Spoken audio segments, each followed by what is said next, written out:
Welcome to a new episode of Rich and Raw. Get ready for powerful insights and real strategies to elevate your wealth and impact fast. It's time to get Esther-sized. Let's go. Welcome, everybody. Glad to have you back. Megan and I are excited. We got 2 chapters left, and then there's One that chapter. summary. Yeah, one chapter and a summary. Oh, okay. You're counting that. Yeah. Okay. So it's chapter 16. 16. Okay. Some cautions. What is Some it? cautions. Yeah. Chapter is some cautions and concluding observations. I think this is about appropriate. Yeah. I don't know where my glasses went, but go ahead. Many people will scoff at the idea that there is an exact science of getting rich, holding the impression that the supply of wealth is limited. They will insist that social and governmental institutions must be changed before a considerable number of people can acquire a competence. I just opened the book Sacred Economies the other day, and one of the main assumptions of that is that the resources in the world are finite, and that's the problem. Right? Well, At wait least a minute. one blip that I opened up to. Oh, wow. But that's right? contradictory to what he's saying, though, right? Exactly, right? He says this is not true. It is true that existing governments keep the masses in poverty, but this is because the masses do not think and act in a certain way. Which totally, the government's a reflection of us, right? Right. And our conversation about the economy and credit problems that people have. And Catherine, how do you say her last name? Fitz. Austin Fitz. Yeah. She says we don't have a debt problem. We have a government problem. We have a government problem. And so what they're doing is they're taking all the money and making it so we think it's our fault. Right? Yes, we are working on our issues around consumerism and stuff, but it's not what's causing the deficit. That's what she said. If the masses begin to move forward as suggested in this book, neither governments nor industrial systems can check them. All systems must be modified to accommodate the forward movement. That's awesome. Right. The government always follows the entrepreneur. Yeah. Cool. Well, even just talking with homeschoolers in New York State of this woman who's been in a leading role, and I was talking about how micro schools are the next wave. She's like, yeah, but you can't do that in New York because of the regs. Well, change the regs. Everybody else is doing it, right? Yeah, like that's a perfect example of that perception that I am somehow bound and not sovereign, and that this entity or this system, it's not even really a good system, is somehow controlling me. Yeah. Wow, that's cool. It's not true. If the people have the advancing mind, have the faith that they can become rich, and move forward with a fixed purpose to become rich, nothing can possibly keep them in poverty. Okay. Let's just say okay to that. Right? Let's just say yes. Yes. Individuals may enter upon the certain way at any time and under any government and make themselves rich. And when any considerable number of individuals do so under any government, they will cause the system to be so modified as to open the way for others. Wow. Preach. Open the more men who get rich, others. right? Okay. So we have a responsibility not only to focus in on our thought and our vision, but to execute it. And to carve the path. Yeah. It's up to us. The more men who get rich on the competitive plane, the worse for others. The more who get rich on the creative plane, the better for others. The economic salvation of the masses can only be accomplished by getting a large number of people to practice the scientific method set down in this book and become rich. These will show others the way and inspire them with a desire for real life, with the faith that it can be attained, and with the purpose to attain it. Okay, so I have to stop for a second, because around the campfire last night, we had this conversation, and these gentlemen were claiming how men are the superior species. Did I tell you this? No. So I think, and I kept saying it, I said, you are in the game that you're playing. Right. But you're not in the spiritual game. Right. And they're like, what? I mean, they just like, yeah, whatever, change the subject, gave me examples of women that did stupid things. I said, yeah, women don't understand value in general because they're actually not allowed to access and participate in the commerce system the same way you guys are. And even though that is a generalization that somebody might freak out about, oh, I have four, it's not true. And it's just like the perception that we think the debt problem is us and not the government. There is stuff going on behind our backs and in front of us that we can't see that has to do with the game that they're playing, which makes it harder for us to play the game. Even if they pay us the same amount of money, it's not the same. It's not the same, and it shouldn't be the same, and it's not supposed to be the same, and that's okay, which my mom's been telling me forever, right? Why would you want to be equal to men when you're already superior? I mean, basically, right? Why lower yourself, she would say. That's the same thing I keep having with public school equivalency, New York State, reading through it. Everything is about you have to be equivalent to public schools. I Right, don't care about public schools. I don't want to be equivalent to that. I want to right, set a different standard. right. So I know that what we're saying is kind of out there, but everything we do is raw and out there. But Yeah. that my point is the perception that they're superior comes from that paradigm of competition. And what he's saying is that less people benefit when its success is gained on the competition plane, and way more if it's on the creative plane. Right? Now, that's not to say that we couldn't be in the creative plane and give tribute to all the people, especially men, that created all the structures and all the places and buildings and stuff, everything, guns included, for us to Figuring out how to protect make it us. work. Yeah. Yeah. So we have a responsibility to step up and create on the creative plane and come from the perception of understanding that abundance, because our survivability is taken care of already by men in general. So I'm excited about what he just said, because my whole thing about being rich was that, damn, I'm not going to be able to help as many people, because you feel that mind kind of beat the next guy, and that's all the competitive plane. But from the creative plane, I'm like, rich, yes, yes, I'm excited, right? And I think that that's been a big limitation, that I'm having a perceptual shift even talking about it, right? Like really owning your power. Women say that shit all the time, but they still think men need to fund their thing. No, they don't. We can make it happen if we do it the certain way, apparently. So, okay, Apparently. thank you for letting me rant for a second. It's great. For the present, however, it is enough to know that neither the government under which you live nor the capitalistic or competitive system of industry can keep you from getting rich. God, that's When you awesome. when you enter upon the creative plane of thought, you will rise above all these things and become a citizen of another kingdom. That reminds me of Fountainhead and Ayn Rand and stuff. She thought that Sovereignty. way too. She was like perplexed that people felt limited. Like, what are you talking about? And the guy that did the train tracks was. Anyways, the Fountainhead talks about he was like, he was so creative and he was able to like invent that metal that was amazing, right? And John Galt. yeah, John Yeah. Galt. And everybody's like entitled to everything. And what did he do? He just shut down the train thing. So you're going to tax me? Then okay, I just won't run it. And they're like, you can't do that. It's going to wreck the economy with everything, right? As an example, he had such high self-esteem in being creative.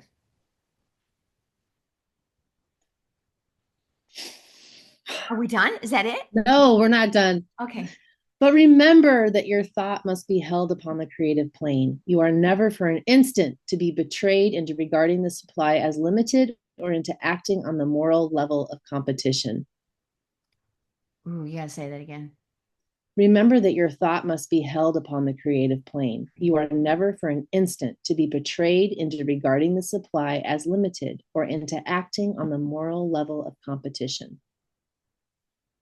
Whenever you do fall into old ways of thought, correct yourself instantly. When you are in the competitive mind, you have lost the cooperation of the mind of the whole. I experienced that when I wanted to put an offer in on one of those farmhouses, and I'm like, I better do it fast or I'm going to lose it, right? That is thinking on the competitive plane. Like there, if I stay in the creative plane, the perfect thing's going to happen. Just have to pay attention and don't feel the fear. Otherwise, I'll just create the scarcity that doesn't exist. As soon as I let go of that, she called me. D'Amica called me and told me about another thing that was like way better. It's the holograph of what you project out there. Yeah. Interesting. I like what you just said. Do not spend any time in planning as to how you will meet possible emergencies in the future, except as the necessary policies may affect your actions today. You are concerned with doing today's work in a perfectly successful manner and not with emergencies which may arise tomorrow. You can attend to them as they come. Do not concern yourself with questions as to how you shall surmount obstacles which may loom upon your business horizon, unless you can see plainly that your course must be altered today in order to avoid them. Okay. Like look at what's in front of you in the sovereign way. Yeah. Ingenious. Yeah. Mastery we were talking about. Oh no, it was an expansion. You have to evaluate what's right in front of you and just take care of that and don't worry about everything else. Don't preoccupy yourself with all the might or coulds or what ifs. Yeah, just go with what's in front of you and take care of what's in front of you. It's a much more visceral, immediate feeling, right? Yeah. And easier too. No matter how tremendous an obstruction may appear at a distance, you will find that if you go on in a certain way, it will disappear as you approach it, or a way over, through, or around it will appear. No possible combination of circumstances can defeat a man or woman who is proceeding to get rich along strictly scientific lines. No man or woman who obeys the law can fail to get rich any more than one can multiply 2 by 2 and fail to get 4.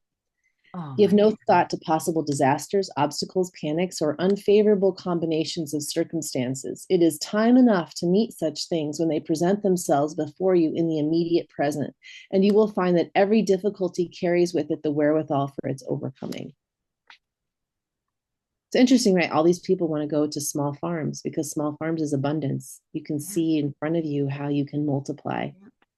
And that smaller farms, you can make it more into a ecological system. Yes. So that you have this space and it's actually in harmony with the earth instead of doing this segregating corn over here, this over there, goats over here, cows way over there.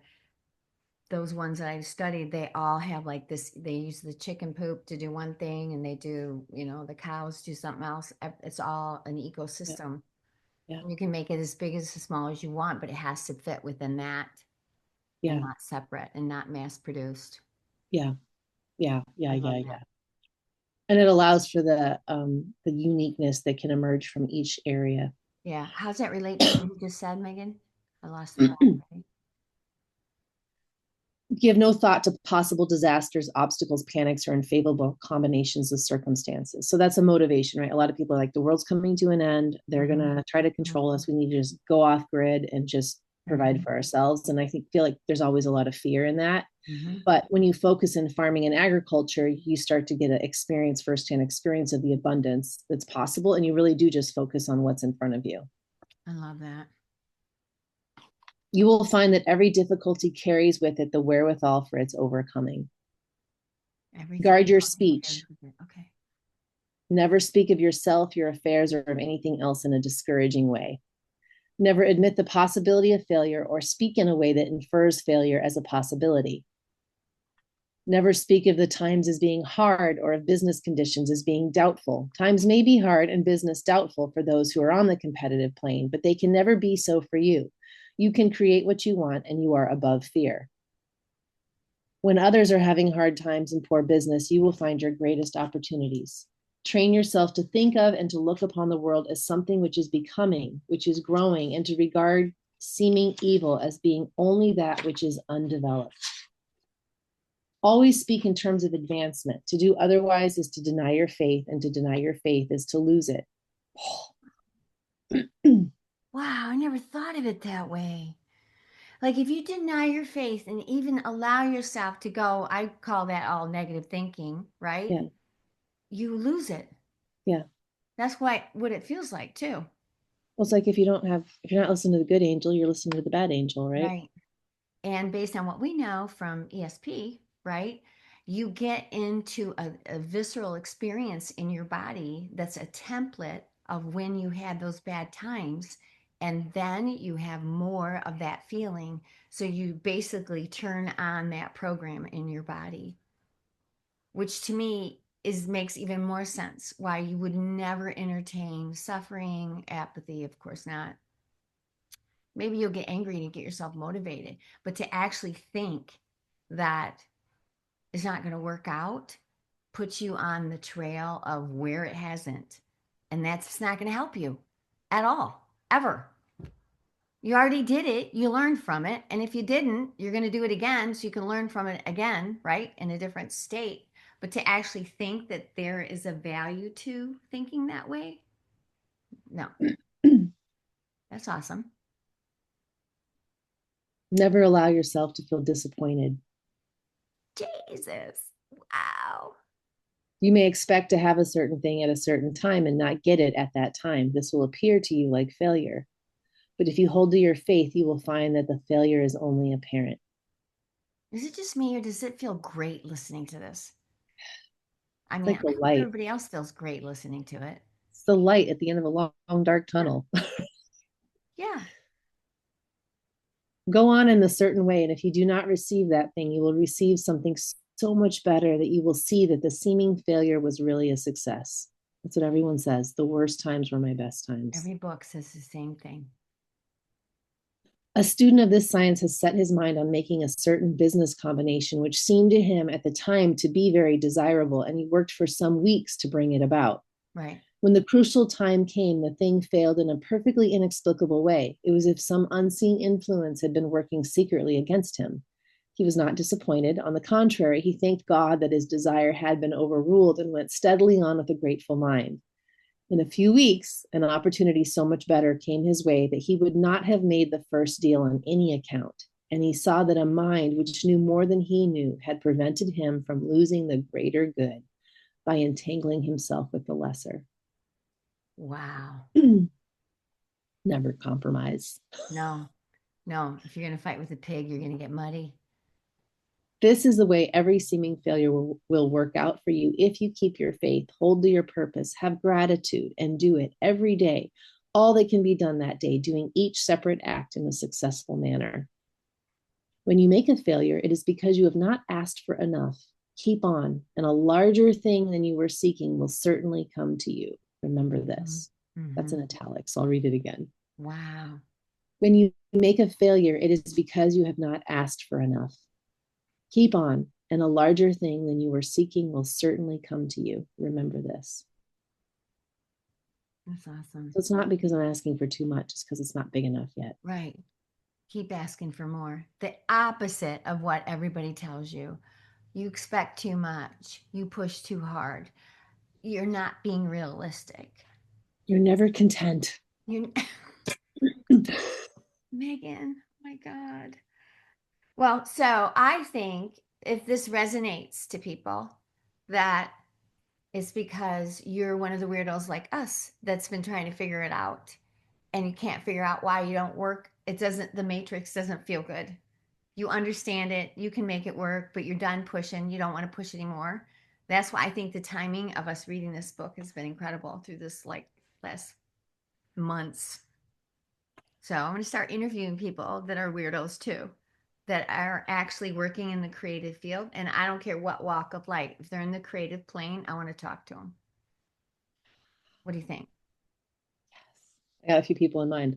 Yeah, cool. Me too. You will not fail because you lack the necessary talent to do what you wish to do. If you go on as I have directed, you will develop all the talent that is necessary to the doing of your work. Wow. It is not within the scope of this book to deal with the science of cultivating talent, but it is as certain and simple as the process of getting rich. However, do not hesitate or waver for fear that when you come to any certain place, you will fail for lack of ability.